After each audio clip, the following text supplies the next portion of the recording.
How to fix Elden Ring not launching on Windows. 1. Allow your game through Windows firewall. Like this. 2.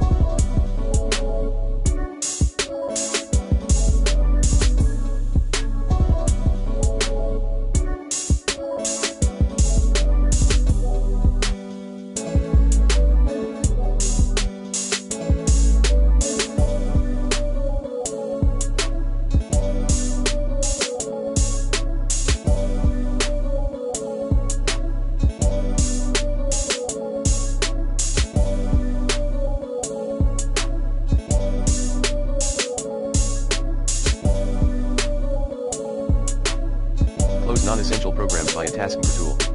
3. Update your graphics driver.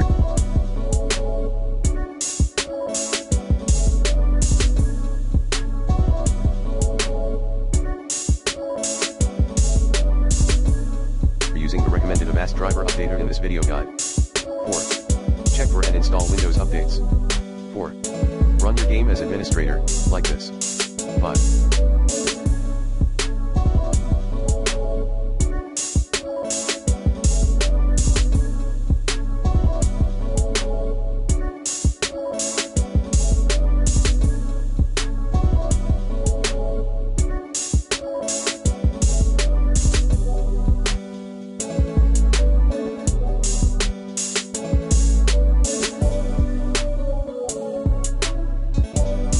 Verify integrity of game files in Steam.